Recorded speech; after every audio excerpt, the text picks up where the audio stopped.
Olá, essa é a videoaula de Barra Cigana, no qual você vai aprender a fazer sua mesa e se livrar do karma negativo do cliente. Aqui nós temos também os outros videoaulas: defesa psíquica, prosperidade, magia e sedução. E para complementar tudo isso, nós temos nosso banho aqui de saúde, prosperidade, amor e espiritualidade cigana. Obrigado.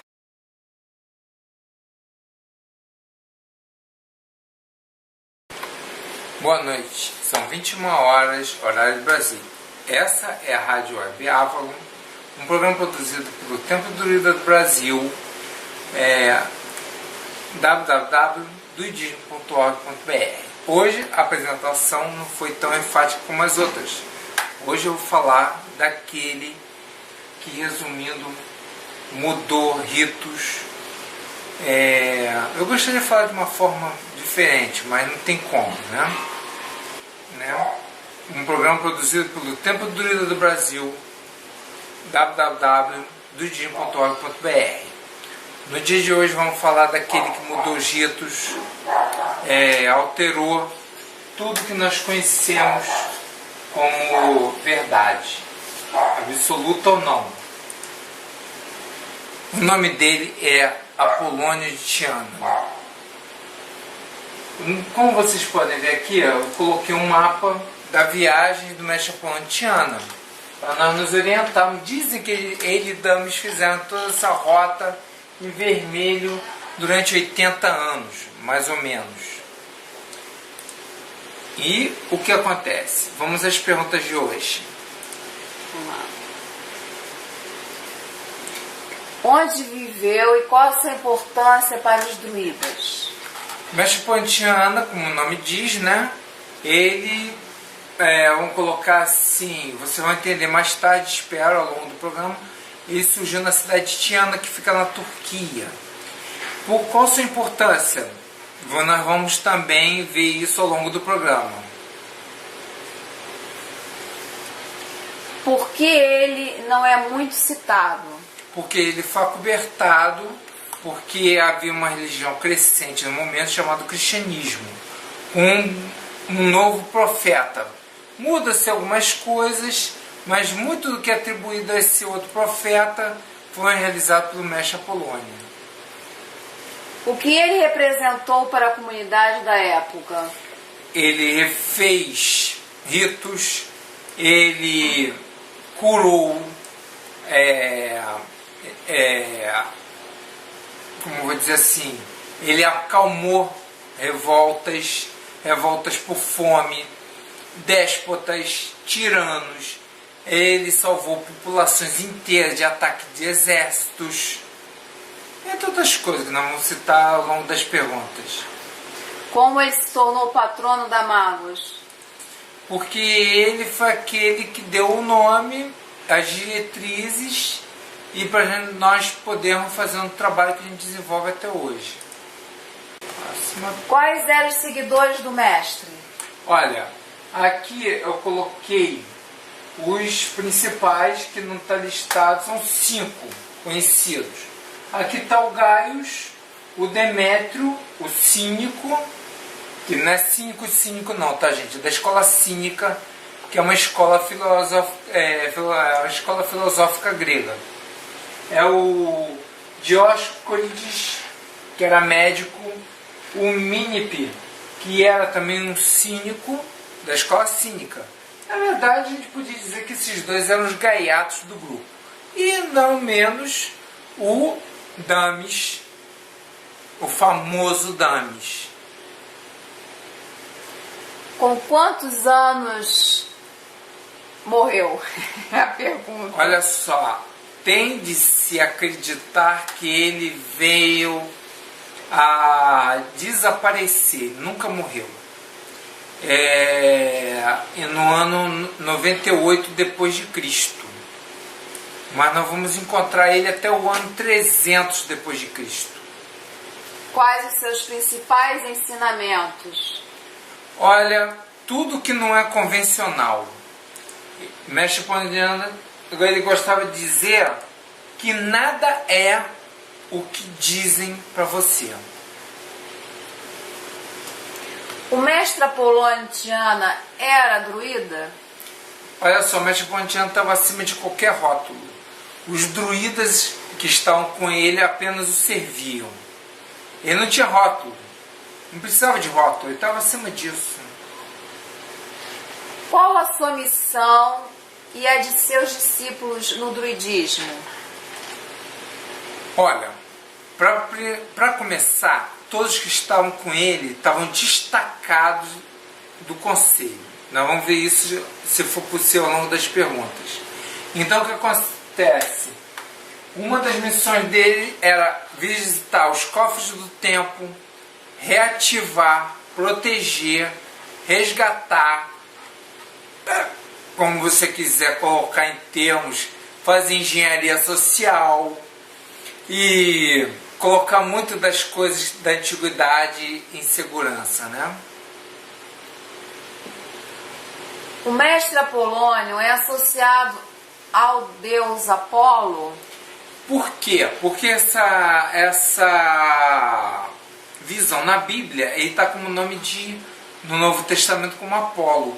Porque ele era um homem sábio, ele era considerado um deus, ele encontrou Pedro, Paulo, ele em tese não, mas sim, ele viu a crucificação, entendeu? Houve assim, cruzando caminhos. Olha, para vocês terem uma ideia, se a gente fosse contar a história das viagens dele, dames, antes dele encontrar dames, recrutar dames é o termo certo, dava para fazer mais livro que o Game of Thrones. Dava uma big série. Bom, após a sua viagem pela Terra, ele deixou muitos ensinamentos. Nós devemos vê-lo como mestre ou como um deus? Ambos. Para nós, o que acontece? Como ele veio na Terra para fazer sua quinta grande iniciação planetária, para quem não sabe, todos, quer dizer, espera-se que todos, né, façam 5 grandes iniciações planetárias e 2 solares. Ele veio realizar a quinta grande iniciação dele. Jesus veio à Terra fazer sua quarta grande iniciação. Então, para nós, para os druidas, não via como era Deus. Ele era alguém que estava além. Entendeu? Porque druidas não acreditam em deuses. Sabem que são apenas aqueles que estão com conhecimento à frente de uma tecnologia superior. Ponto. Mas para o homem normal, ele era um deus. Apolônio pode também ter sido Aquiles, é verdade? Não. Aquiles é um herói da antiguidade, senão você remeteu ao início mesopotamiano muito lá para trás. Aquiles era um rei espartano, entendeu? Isso daí é porque são comparações, entendeu? Que o mesopotamiano ele desafiava um pouco, né? Como eu disse antes, ele confrontou exércitos com Dames, né? Dames era o paliteiro, né? Já que levava as flechadas. Vai. Já que no Oriente Médio ele é conhecido como Balinus, o mais certo é que ele é Apolônio e Balinus. A quem mais o mestre está associado? Olha só, vamos nos ater ao que nós podemos resgatar escrito, na memória escrita, né? Que também não é muito confiável. Os árabes chamam até hoje de belinos, alquimista, cientista, médico, tudo isso, entendeu? Ele vai receber esse nome porque ele entra pelo Egito, ele pega o livro de Tote, foi uma aventura dele com Dames e seus discípulos, perigosa, muito perigosa. Além do Nuctemeron, existem outras obras escritas pelo próprio mestre Apolônio? Olha só, existe referência dele no Vida de Pitágoras, uma obra desaparecida, no qual Jâmblico ele dá os 6 primeiros capítulos sobre Apolônio, o mestre Apolônio. Essa coisa de dizer que ele é neopitagórico é mentira. Ele tinha uma doutrina semelhante a Pitágoras. Mas ele não fazia disso um pitagórico. É porque as pessoas... Poxa, você fala como pitagórico. Entendeu? Como é que é? Então, essa coisa. Nós temos dele, no Mestre Pontiano, 4 livros sobre astrologia judicial kármica. Desaparecidos, claro, né? Que será? Um testamento desaparecido, que é onde ele dá aos seus discípulos suas missões, o que devem fazer, todas aquelas coisas. Cartas. Também, as cartas, algumas dessas cartas são incluídas na obra de Flávio Filósofos. Uma delas é Carta aos Éforos, dos espartanos. Por isso que pode dizer que é aqui, aquelas coisas todas. Mas deixa eu falar. Sobre os sacrifícios, também desaparecido. Temos a teologia do Mestre Pontiano, que por acaso é ensinada na Magos, mas está desaparecida também. E temos aqui o livro secreto da criação, né? Também chamado da natureza secreta, que na verdade isso aqui, quando ele conseguiu esse livro que ele escreveu, é atribuído a Belinos, quando os árabes os chamam de Belinos. Tá? Foi a tal história lá, quase todo mundo, menos ele, óbvio, né? Que a coisa pegou para conseguir o livro de Tote. Né? O Nuctemeron são descrições das iniciações? Não, o Nuctemeron, sim. São as fases das grandes iniciações. Ele vai descrevendo. Ele colocou em forma de horas os passos da, não gosto desse termo, evolução, o salto quântico de que algumas pessoas passarão. São sinais de que você está no caminho da grande iniciação. Apolônio seguia a escola pitagórica? Apenas essa? Não, olha só, o Mestre Pontiano, ele nunca foi pitagórico. Ele falava de doutrinas semelhantes aos pitagóricos. As pessoas sabem muito pouco sobre a escola pitagórica para falar algumas coisas. Os membros da escola pitagórica, ao contrário do que as pessoas pensam, eles eram mais violentos do que dizem, gente. Não é assim, não. Não é essa coisinha de bonzinho, não.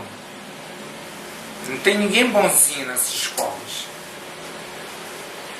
O mestre Apolônio não precisa de nós, porque ele ainda continua conosco, porque ele ainda responde às nossas súplicas. Pelos seus herdeiros, né? Que o mestre Apolônio ensinava a Dames. Olha só, o Mestre Pontiano tinha uma característica muito interessante de ensinar. Ele era mais ou menos como os druidas, você aprendia pelo exemplo. Você acompanhava e ao longo da caminhada, que como vocês podem ver, foi uma longa caminhada, né? Deixa eu colocar aqui. Aliás, não precisa nem colocar aqui, né? O aprendizado foi longo. Os ensinamentos do mestre Apolônio não formam passados por escrito. Então, Dames recebeu os ensinamentos do mestre e depois foram passados nos tempos erguidos ao mestre? Olha só, isso daí está equivocado porque existem as obras que eu já listei do Mestre Pontiano e essas obras desapareceram, né? Eu dou uma pista, elas estão numa biblioteca muito famosa por aí. Quer dizer, várias obras, cópias, né? Cópias foram feitas das obras do Mestre Pontiano. A verdade é que o mestre Apolônio foi sacerdote de alguns deuses? Não, ele não foi sacerdote de nenhum deus. É que ele se hospedava, né, com todas as despesas pagas no templo de Apolo. Ele estava lá, chegava para Eleusis na Grécia, quando ele passou pela Grécia. Na Grécia ele ficou Cabiros, ficou no templo de Eleusis. como é que é? Dionísios, que na época tinha Baco também, em Roma. Então ele não era sacerdote, ele chegava e era conhecido como tal. Já dei a dica, hein? O que ele ensinava a respeito dos deuses? Que eles não são deuses, apenas têm mais conhecimento e uma tecnologia superior. Aliás, isso indiretamente está na Bíblia, em Atos dos Apóstolos, né? Diz assim: não se curvai perante os anjos, porque vós sereis superiores a ele, dizia Paulo, naqueles discursos histéricos que ele fazia em Roma. Uma loucura. Coisa de doido. O mestre Apolônio tinha um daimon? Não, os daimons queriam ser discípulos dele. Era diferente, era o contrário. Sabemos o que o filósofo e iluminista Voltaire falou sobre homens como o mestre Apolônio, dizendo que homens que tudo sabem e nunca morrem.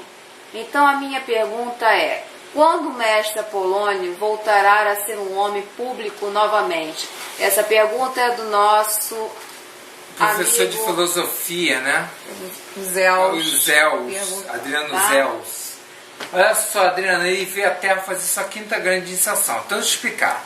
Até a quarta grande iniciação, que foi Jesus, quando você faz a quarta grande iniciação planetária, você deixa de reencarnar. Ele já tinha. Ele veio fazer a quinta grande iniciação planetária. Porque depois que ele fez a quinta grande iniciação planetária, em Creta, ele vai fazer as 2 solares, já fez, não sei, não tem a sua agenda do mestre. Então não será aqui, não vai passar por isso aqui, entendeu? Não vai desfrutar da companhia agradável de dames, que ele deve estar agradecendo muito, né? No artigo no site da Magos, fala-se sobre os cofres do tempo e que o mestre Apolônio esteve de viagens com os fenícios, vindo para o Brasil. Há indícios de ancoragem fenícia aí no Rio de Janeiro e os outros lugares do Brasil. Então, seríamos capazes de achar o cofre do tempo que foi deixado aqui em nosso país algum dia? Não. Primeiro que essa viagem que é ensinada na Magos, coisa e tal, ela não consta no roteiro oficial do mestre Apolônio. Ele nunca quis deixar registro dessa viagem. Inclusive por isso ele contratou a peso de ouro uma frota fenícia para fazer isso. Os fenícios eram os melhores navegadores, porque os fenícios eram uma sociedade secreta, né? Não eram um povo. E aí o que acontece? Eles estiveram no Nordeste brasileiro, no Rio de Janeiro, que hoje em dia a gente chama de Rio de Janeiro, né? E o cofre do tempo está muito bem guardado e te garanto que nunca vai ser encontrado. Porque o cofre que está aqui no Brasil tem armas que não devem cair em mão de ninguém. Nem de quinta, nem sexta raça. A qual a ordem apolontiana passou no Temeron? Não passou em ninguém. Isso é uma obra que restou, que foi copiada, que tem completa, óbvio. Né? Não tem uma ordem específica. Pode explicar a barreira das línguas na viagem do mestre Apolônio? Não tinha barreira de língua. Não tinha barreira de língua. Mesmo quando ele foi recrutar Dames, ele diz isso a Dames. Dames está lá em Nínive. Nínive, na época, era uma cidade universitária dentro da Babilônia. Quais os critérios do discípulo do mestre? Por exemplo, ele recrutou pessoalmente Dames, ele foi até Nínive, atrás de Dames, que estava lá curtindo, lendo, traduzindo. Aí eis que Mestre Apolontiana chega a Dames e faz uma proposta indecorosa, irrecusável. Todos os discípulos do Mestre Apolontiana, os principais, porque Dames foi o primeiro recrutado, depois Dames recrutou os outros, né? Já tinha imortalidade. Então o que será que o mestre Apolontiana negociou para aceitarem? de bom grado essa viagem maravilhosa pelo mundo antigo. Se hoje essa nojeira, imagina naquela época. Por exemplo, falar sobre os por que o Mecha Pontiana é tido erradamente por alguns grupos, não vou dizer quem diz, isso não é uma ordem, é um grupo. Diz assim que ele é a reencarnação de Jesus em Nazaré. Pô, Jesus em Nazaré foi crucificado em 33 depois de Cristo, cara. Não foi antes, fez ano zero, não, foi depois. Então o que acontece? O Mecha Pontiana, ele estava em Roma, né? Ele já tinha viajado pela Grécia, tocado horror nas escolas, aquela coisa toda. E no ano 60, que era um ano maravilhoso para você ter em Roma, governo de Nero, Beldice está se rebelando no que hoje se chama Inglaterra, Escócia, né?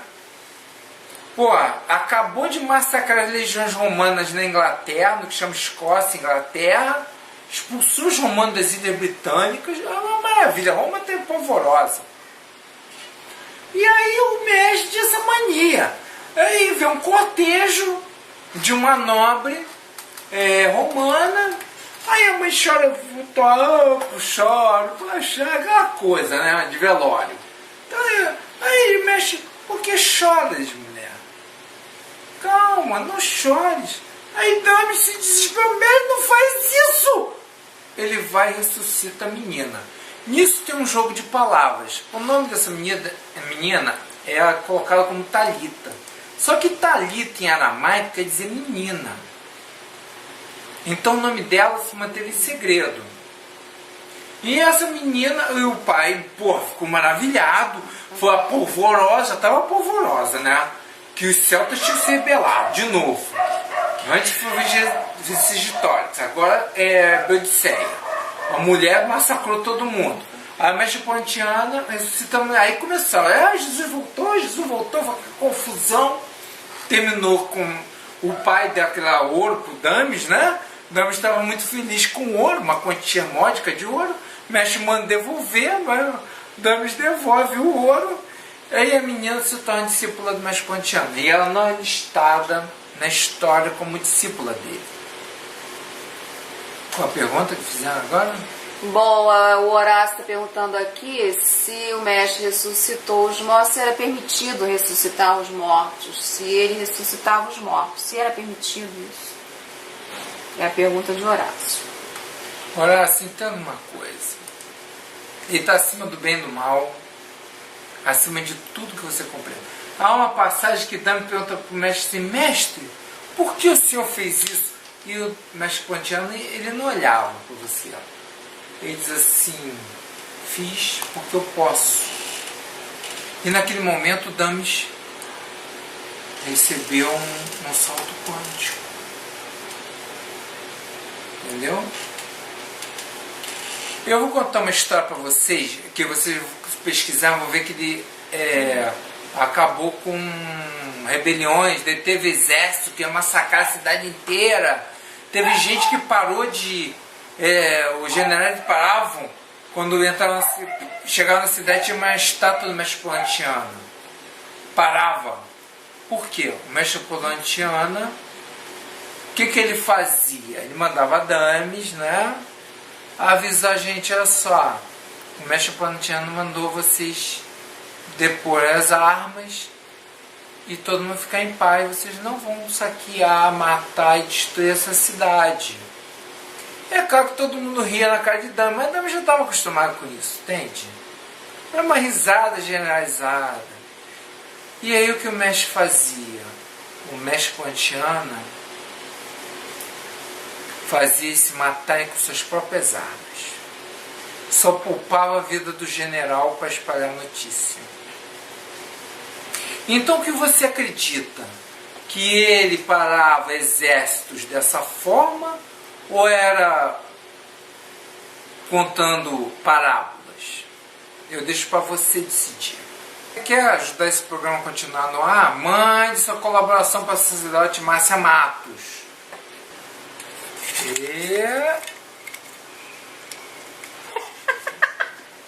E o tema sorteado foi... do Horácio! Demonologia! Ah, rapaz, tuas preces foram ouvidas, hein, Horácio? Tá aqui. O mestre Apolônio Tiana, a pedra filosofal. Ele a usava no tempo de curas públicas da antiguidade, como o de Asclépios. O que acontece é o seguinte: para os árabes, o mestre Apolônio Tiana chamava-se Belinos, mas não era visto como um filósofo ou como era visto no Ocidente. Para eles, ele era um alquimista. Essa coisa da pedra filosofal para ele não era necessária. Ele usava para quê? Para que seus discípulos aprendessem a manipular a pedra filosofal, que não é uma pedra e muito menos filosofal. Tá? Não é nada disso que eu passar para vocês, que a alquimia no Ocidente ela foi censurada pela Igreja Católica. Os ensinamentos são diferentes. Então o que acontece? Ela era usada para quê? A pedra filosofal, vamos colocar assim, ela é acionada com a palavra perdida. Então ele usava muito mais para formar a medicina. Ele tentava ensinar os gregos, mas era difícil, que os gregos eram muito místicos. Os gregos acreditavam que muita doença era demônio, era não sei o que, os humores do fígado, essas coisas, entendeu? Então era diferente.